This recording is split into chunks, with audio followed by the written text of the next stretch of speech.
नहीं नहीं, एकादशी है कौन, क्यों इसकी इतनी प्रधानता है, क्यों इसकी पुण्यता है, ऐसा क्या है एकादशी में जो इसकी पुण्यता मानी जाए? कौन है ये जो भगवान नारायण तक एकादशी का व्रत करते हैं? सुभद्रा जी को भगवान जगन्नाथ ने, जगदीश ने एकादशी का व्रत कराया था। बद्रीनारायण भगवान को माता लक्ष्मी ने एकादशी का व्रत कराया था। क्यों? चंद्रायण एकादशी व्रत की माता। एकादशी है कौन? तो कहा जिसको व्रत करने पर भगवान नारायण भी जिसका व्रत करते हो, भगवान माता लक्ष्मी जिसका व्रत करती हो, वो एकादशी है कौन? तो शास्त्र वर्णन करता है महाराज, स्कंद पुराण का सुंदर चातुर्मास्य खंड के अंतर्गत वर्णन आया है महाराज। एक बार भगवान विष्णु आनंद में विराजमान थे, पद्मावती और माता लक्ष्मी दोनों उनके पास में विराजी हुई थी। भगवान लक्ष्मी और पद्मावती दोनों बैठी हैं, एक सिर के पास, एक चरण के पास। कुछ समय बाद वहीं पर ब्रह्मदेव का आगमन हुआ और ब्रह्मा जी आगमन पाकर भगवान नारायण पद्मावती से लगकर उठे और उठकर लक्ष्मी की ओर झुके। झुकने पर इन तीनों के समागम से भगवान नारायण के हृदय चित्त से एक कन्या प्रकट हो गई। उस कन्या का नाम एका था। क्या नाम था? एका।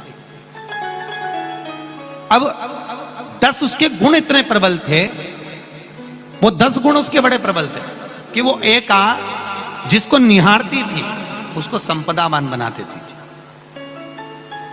जिसको देख लेती थी उसके जीवन में वो आनंद की अनुभूतियां करा देती थी। एका जिस मार्ग से जाती थी उस मार्ग के द्वार खोल देती थी। एका का पुण्य इतना पुण्य प्रखर। पद्मावती और लक्ष्मी ने कहा महाराज ये बेटी आपके द्वारा निर्मित हुई है, इसका कन्यादान करना चाहिए। हमारे यहाँ हिंदू धर्म में रीति है, जिस दिन कन्यादान करा जाता है उस दिन व्रत रखा जाता है। अब आजकल रखते कि नहीं रखते मालूम नहीं, और कन्यादान करते समय व्रत रखा जाता है। व्रत रखना, एका का कन्यादान करना है। भगवान बोले कन्यादान करें, किसको दें? एका किसको दी जाए? एका प्रदान किसको करी जाए? पुण्यता किसको दी जाए? भगवान नारायण ने उसी समय लक्ष्मी और पद्मा से पूछा, तुम एकादशी के दिन जब आप जल शंकर को चढ़ाने तो रोज ही जाते, जब एकादशी का दिन रहे और शंकर जी के मंदिर में आप जल समर्पित करें तो 3 बार मुख से स्वधा स्वधा स्वधा या स्वधा स्तोत्र का पाठ, जिसमें 12 श्लोक 2-4 हैं। पैसा तो आ रहा है और घर में टिक नहीं रहा। डॉक्टर में, पुलिस में, एक्सीडेंट आदि में, कहीं गलत जगह पर व्यसन में अगर पैसा जा रहा है, जुए में, मांसाहार, मदिरा पान, या कहीं आया पैसा, पैसा आने में कमी नहीं, आ रहा है पर टिक नहीं रहा, रुक नहीं रहा। कोई मांगने आ गया, दे दिया, फिर वहां से अपने पास नहीं आ रहा, अपन कह रहे हैं भैया हमारा पैसा लौटा दो, नहीं आ रहा।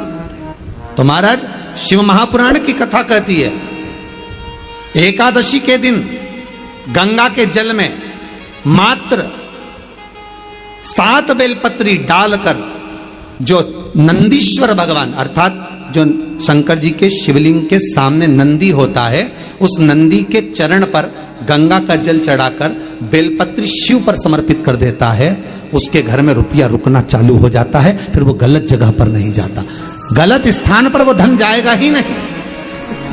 तूने समझा, मांग तुझे क्या चाहिए। एकादशी ने भगवान विष्णु से कहा, नाथ प्रभु वर दे दो, मृत्यु लोक में जो मनुष्य मेरा व्रत करेगा, चाहे जलचर, थलचर, वायुचर या सांसारिक मनुष्य, मेरा अगर एकादशी का व्रत करेगा, प्रभु उसके यहां धन धान्य वैभव सुख संपदा बढ़ेगी और उस जीवात्मा को नरक नहीं भोगना पड़ेगा, सीधे वैकुंठ का उसको वास मिलेगा। जब जीव आत्मा को लेकर चला जाएगा, यम के दूत जब बंदी बनाकर ले जा रहे होंगे उस जीवात्मा को, जिसके प्राण छूटे होंगे, यम के दूत जब बंदी बनाकर ले जा रहे होंगे, तब मुझे वर दो कि मैं इसका हाथ पकड़कर बेतरनी से पार उतार कर सारे नरकों से निकालती हुई आपके धाम में लेकर आऊं। भगवान ने वर दे दिया, तथास्तु। हे एकादशी सुनो, मृत्यु लोक का मनुष्य अन्न का त्याग कर कर, क्योंकि अन्न में एकादशी के दिन पाप पुरुष रहता है, अन्न का त्याग कर कर एकादशी के दिन जो मनुष्य तुम्हारा व्रत धारण करेगा, उस व्रत को करेगा और उस व्रत को धारण करेगा, उसकी मनोकामना पूर्ण होकर वो मेरे ही धाम को जाएगा। ये तो हुआ एकादशी के जन्म की कथा।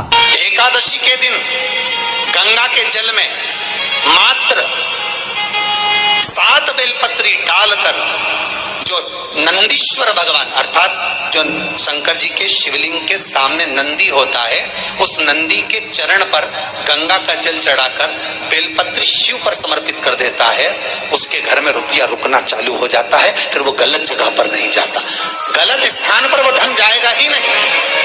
बेटा अगर व्यसन में पड़ा हुआ है, मदिरापान में पड़ा हुआ है, मांसाहार में, जुए आदि में जा रहा है, तुम्हें लग रहा है कि मेरा बेटा गलत मार्ग पर जा रहा है, ये मित्र दोस्ती गलत हो रही है, वो सही जगह पर आ जाए। करना है एकादशी।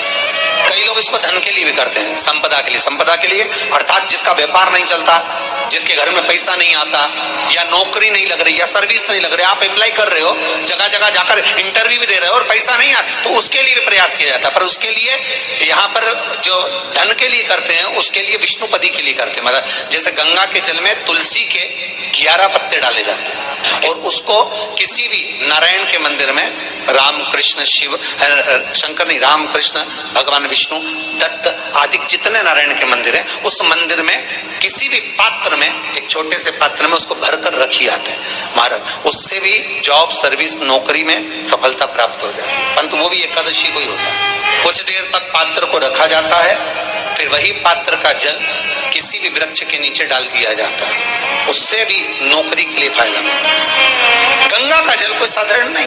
दशमी, एकादशी और द्वादशी, इन 3 तिथियों पर एक रोटी में थोड़ा सा मीठा रखकर सोमक पितृ का नाम लेकर यदि गाय को खिला दिया जाता है, तो अगर कोई पूर्वज प्रेत योनि में भी पड़ा हुआ होता है, भटक रहा होता है, जिसको पिंड नहीं मिला, जो अचानक मर गया होता है, अधोगति में चले गया होता है, उस जीव की मुक्ति दशमी, एकादशी और द्वादशी, ये 3 दिन सोमक पितृ का नाम लेकर रोटी में, पूड़ी में मीठा रख कर गाय को खिला दिया जाता है। ये 3 दिन तक तो वो पितृ कभी भटकते नहीं है, उनको मुक्ति प्राप्त हो जाती है, मोक्ष में।